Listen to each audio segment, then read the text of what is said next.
Pivot table के last session में हमने केवल सिंगल सीट पे जो हमारा डेटा था उससे हमने पाइवट टेबल क्रिएट की थी और उसी टेबल से हमने स्लाइसर और पाइवट चार्ट इंसर्ट किए थे। दोस्तों ये मेरी वर्कबुक है और इसमें दो सीट है, सीट 1 और सीट 2। सीट 1 में भी मेरा डेटा है और सीट 2 में भी डेटा है। इन दोनों ही वर्कशीट के जो डेटा है उस डेटा को मुझे सिर्फ एक ही पाइवट टेबल में समराइज करना है। सिर्फ एक कॉलम को छोड़ के बाकी का डेटा दोनों ही सीटों में अलग अलग है और ये एक ही कंपनी का डेटा है। जो कॉमन डेटा है वो मेरा पहली कॉलम में है। आप देख सकते हैं यहाँ पर रो आईडी है और ये सीट 1 का डेटा है, इसमें भी रो आईडी है। दोनों ही वर्कशीट के डेटा में रो आईडी कॉमन है, बाकी का डेटा सभी कॉलम में अलग अलग है। दो अलग अलग सीट के डेटा को एक ही पाइवट टेबल में समराइज करने के लिए कम से कम एक कॉलम का डेटा हमें कॉमन चाहिए और उसमें यूनिक वैल्यू भी चाहिए। दोस्तों आप यहाँ देख सकते हो कि इन सभी में यूनिक वैल्यू है। एक भी वैल्यू किसी दूसरी कॉलम में या दूसरी सेल में कहीं पर भी रिपीट नहीं हुई है।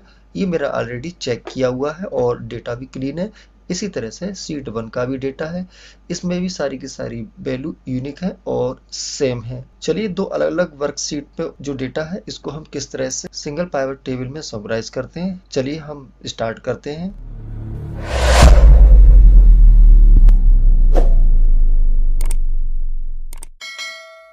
हेलो दोस्तों, मेरा नाम जयप्रकाश है। आप देख रहे हैं आपका अपना यूट्यूब चैनल डेटा एजुबर्ड।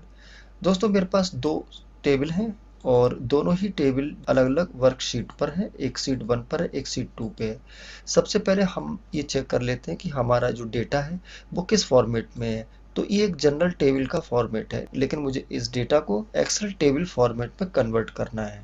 इसके लिए हम यहाँ पर इंसर्ट टेबल पर जाएंगे और यहाँ पर जो टेबल का ऑप्शन है हम इस पे क्लिक करेंगे तो क्रिएट टेबल का डायलॉग बॉक्स है वो ओपन हो जाएगा और इसने जितनी भी डेटा है हमारा वो सारा का सारा इसने ऑलरेडी सिलेक्ट कर लिया है और इस टेबल के हेडर मेरे पास ऑलरेडी हैं। तो मुझे माय टेबल हैज हेडर्स वाले ऑप्शन को टिक लगा रहने देते हैं, इसे ओके कर देते हैं। ये सारा का सारा डेटा एक्सेल की टेबल फॉर्मेट में कन्वर्ट हो गया। इसी तरह से मैं सीट 2 का भी डेटा है, इसको भी मैं कन्वर्ट कर लेता हूँ। तो मैं इंसर्ट पे जाता हूँ, टेबल पर क्लिक करके और इसे ओके कर देता हूँ। दोनों ही वर्कशीट का डेटा मेरा टेबल फॉर्मेट में कन्वर्ट हो गया है। अभी मैं सीट 1 पे हूँ। मुझे ये चेक करना है कि इस सीट 1 की जो टेबल है इसका क्या नाम है। इसके लिए हम डिजाइन टैब पे क्लिक करते हैं। सबसे लेफ्ट में जो प्रॉपर्टी का पेन है इसमें मेरी टेबल का नाम दिया है टेबल 4।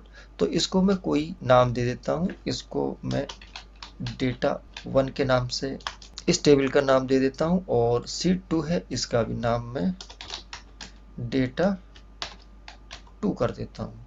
चलिए दोस्तों अब हम नेम मैनेजर में जाकर चेक कर लेते हैं कि हमारे दोनों ही टेबल का नाम चेंज हो गया है या नहीं। इसके लिए हम फार्मूला टैब है इस पर जाते हैं, यहाँ क्लिक करते हैं तो यहाँ नेम मैनेजर का ऑप्शन होता है।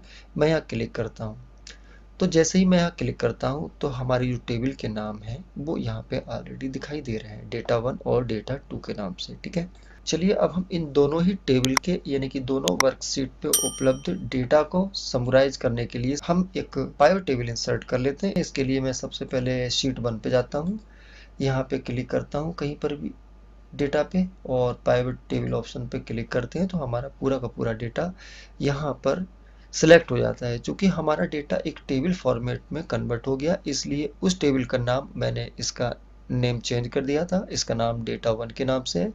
तो ये हमारा डेटा ऑलरेडी सिलेक्ट हो गया है। अब हमें एक्सिस्टिंग वर्कशीट जो मेरी पाइवट टेबल के नाम पे है मुझे इस सीट में पाइवट टेबल क्रिएट करना है तो मैं यहाँ क्लिक कर देता हूँ और एक और हमारे पास ऑप्शन आता है add this data to the data model. इससे ऊपर लिखा हुआ है choose whether you want to analyse multiple table, यानी कि क्या आप मल्टीपल टेबल को एनालाइज करना चाहते हैं। तो मल्टी टेबल तो हमारे पास ऑलरेडी है, एक सीट 1 में एक सीट 2 में, इसलिए हमें इस आइटम को टिक करना होगा और यहाँ पर क्लिक करते हैं और पाइवट टेबल ऑप्शन पे जाते हैं और यहाँ पर एक जगह क्लिक कर देते हैं जहाँ पर मुझे पाइवट टेबल क्रिएट करना है। अब मैं ओके कर देता हूँ तो मेरे पाइवट टेबल वाली जो वर्कशीट है यहाँ पे एक पाइवट टेबल क्रिएट हो जाती है। आप यहाँ पर चेक कर लीजिए सिर्फ एक ही पाइवट टेबल शो हो रही है जिसमें मैंने जिस डेटा से मैंने पाइवट टेबल इंसर्ट की थी। तो यहाँ पर एक्टिव वाले टैब में केवल एक ही टेबल शो हो रही है, जबकि आल वाले में मेरी बाकी की टेबल जो डेटा 1 और डेटा 2 भी शो हो रही है। दोस्तों ये दोनों टेबल मैंने थोड़ी देर पहले बनाई थी, ये वो है, लेकिन हमें टेबल 1 टेबल 2 से कोई मतलब नहीं। मुझे सिर्फ केवल डेटा 2 और डेटा 1 वाली टेबल से मतलब है। और एक्टिव वाली जो टैब है, एक्टिव में केवल डेटा 1 है, तो डेटा 2 भी यहाँ पे लाने के लिए राइट क्लिक करते हैं, यहाँ पे शो एक्टिव टैब, यानी कि ये टेबल हमें एक्टिव टैब में शो कराना है। तो मैंने इसको क्लिक कर दिया, तो यहाँ पर मेरी दोनों की दोनों टेबल डेटा 1 और डेटा 2 यहाँ पर शो होने लगी है। दोस्तों हम ये काम यहाँ रहते हुए भी कर सकते हैं, लेकिन चूंकि इसमें और भी टेबल हैं, तो इसलिए मैं केवल एक्टिव टैब में ये दोनों टेबल लाकर तब मैं ये काम करना चाहता हूँ। दोस्तों मेरी दोनों टेबल यहाँ पर शो हो रही है डेटा टेबल फील्ड वाले ऑप्शन में, लेकिन इन दोनों के बीच में कोई भी रिलेशनशिप नहीं है। इसे चेक करने के लिए कि रिलेशनशिप है या नहीं है, हम कोई भी फील्ड इंसर्ट कर लेते हैं। तो मैं यहाँ पर एक फील्ड इंसर्ट कर लेता हूँ। मान लिया मैं सेगमेंट वाली जो फील्ड है वो मैं रो में ले लेता हूँ, और ये जो डेटा है वो मेरा डेटा 1 वाली टेबल से लिया गया है। अब मैं डेटा 2 वाले से कोई एक फील्ड न्यूमेरिक वैल्यू वाली प्रॉफिट ले लेता हूँ, तो प्रॉफिट को मैं वैल्यू में ले लेता हूँ। तो मैं जैसे ही वैल्यू में ले लेता हूँ, तो यहाँ पर एक मैसेज आता है कि relationship between tables may be needed, यानी कि इन दोनों ही टेबल के बीच में मुझे एक रिलेशनशिप बनाना है। तो यहाँ पर हम देख सकते हैं कि इस वाली जो टेबल है, ये जो पाइवट टेबल बनाई है, इसमें सभी का सम एक जैसा आ रहा है। इसका मतलब है कि हमारा जो रिलेशनशिप है दोनों टेबल के बीच में नहीं बना है। तो ये बनाने के लिए हम रिलेशनशिप वाले टैब में आते हैं, या फिर हम ऑटो डिटेक्ट पे चले जाएंगे, या फिर हम क्रिएट ऑप्शन पे क्लिक कर सकते हैं। तो हमारे पास 1, 2 और 3 ये ऑप्शन मिलते हैं, इनमें से हम कहीं पर भी जा सकते हैं। तो मैं क्रिएट पे जाऊंगा या फिर रिलेशनशिप में जाऊंगा, तो ये एक ही डायलॉग बॉक्स ओपन हो जाते हैं। तो मैं क्रिएट पे क्लिक कर देता हूँ, इसे मैं कैंसिल कर देता हूँ। तो मैं रिलेशनशिप वाले टैब से ही बनाना बताता हूँ। यहाँ पर मैं न्यू ऑप्शन पे क्लिक कर देता हूँ। यहाँ पर मेरी दो टेबल शो होंगी, एक है डेटा 1 और डेटा 2 वाली। तो मैं डेटा 1 वाली पहले सिलेक्ट कर लेता हूँ और डेटा 2 वाली दोबारा। अब इन दोनों ही टेबल में मेरी एक चीज कॉमन है, और वो कॉमन क्या है मैं आपको दिखा देता हूँ। पहले से कैंसिल कर देता हूँ। दोस्तों आप यहाँ देख सकते हो एक कॉलम में जो रो आईडी है, सेम रो आईडी मेरी शीट 2 में भी वही आईडी है, और ये एक कॉमन फील्ड है दोनों ही टेबल के बीच में, और यही कॉमन फील्ड दोनों के बीच में रिलेशनशिप क्रिएट करता है। तो चलिए हम पाइवट टेबल वाले ऑप्शन पे आ जाते हैं, यहाँ पे क्रिएट पे क्लिक कर देते हैं। तो मैं डेटा 1 वाली को सिलेक्ट करता हूँ, यहाँ पे डेटा 2 वाले को, और जो कॉमन फील्ड है रो आईडी वो हम दोनों में सेम ही सिलेक्ट कर लेते हैं और इसको ओके कर लेते हैं। दोस्तों आप यहाँ देख सकते हो रिलेशनशिप बनाने के बावजूद भी मेरी अभी दोनों टेबल के बीच में रिलेशनशिप क्रिएट नहीं हुई है, इसलिए इनका जो सम ऑफ प्रॉफिट है वो ठीक नहीं आ रहा है। इसको सही करने का तरीका ये है कि हम फिर से एनालाइज टैब पे जाते हैं, रिलेशनशिप पे जाते हैं, और इसे सेलेक्ट करके इसे एडिट पे चले जाते हैं। अब हम डेटा 2 वाली जो नीचे है वो मैं ऊपर ले लेता हूँ, और डेटा 1 ऊपर है इसे मैं नीचे ले लेता हूँ। ये आपस में एक दूसरे से चेंज कर देते हैं, और जो कॉमन फील्ड है फिर से हम दोनों की एक ही रखते हैं, इसे ओके कर देते, इसे कैंसिल कर देते हैं। अब आप यहाँ पर देख सकते हैं कि मेरी जो पाइवट टेबल है उसका रिजल्ट बिल्कुल ठीक और एक्यूरेट आ रहा है। आप इसका टोटल चेक कर लीजिए, 53,501 है। और ये चेक करने के लिए प्रॉफिट वाली जो फील्ड है मैं यहाँ पे इसका चेक कर लेता हूँ।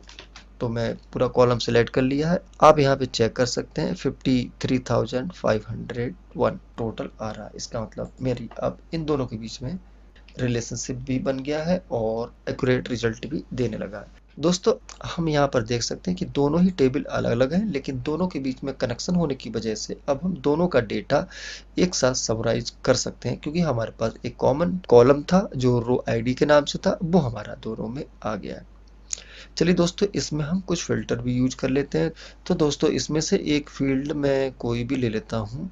तो डिस्काउंट मैं यहाँ पे कैटेगरी ले लेता हूँ, कैटेगरी को कॉलम में ले लेता हूँ। अब हमारी टेबल इसमें और भी एक्सपेंड हो जाती है। तो मेरे पास जो फर्नीचर ऑफिस सप्लाई टेक्नोलॉजी, मैं इसको थोड़ा सा सेट कर लेता हूँ, इसके बॉर्डर लगा लेते हैं। तो मैंने इसके सेल्स के बॉर्डर ले लिए हैं, आप देख सकते हो मेरे पास 3 कैटेगरी हैं, और इनका ये ग्रांड टोटल है, ये फर्नीचर है, ये ऑफिस सप्लाईज और ये टेक्नोलॉजी है।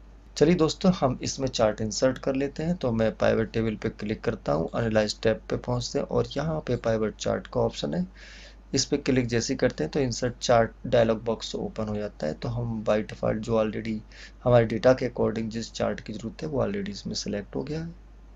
मैं इसको ओके कर देता हूँ। यहाँ के जो बटन्स हैं मैं इनको हाइड कर देता हूँ। मैं इन सभी चार्ट्स के ऊपर जो डेटा लेबल है इनको ऐड कर लेता हूँ। दोस्तों इस चार्ट में जो वैल्यू है, इन न्यूमेरिक वैल्यू को हम जनरल ऑप्शन पे जाके नंबर फॉर्मेट में कन्वर्ट कर लेते हैं। तो हमें डेसिमल प्लेस के 2 स्पेस तक हमें ये वैल्यू मिल जाती है। इसका साइज थोड़ा सा बढ़ा लेते हैं।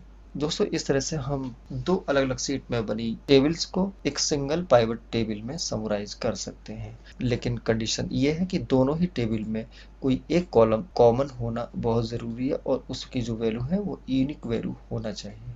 उम्मीद है कि आपको वीडियो पसंद आया होगा। पसंद आया हो तो दोस्तों लाइक कीजिए, शेयर कीजिए, कमेंट कीजिए और यदि चैनल को सब्सक्राइब नहीं किया है तो चैनल को सब्सक्राइब जरूर कीजिए।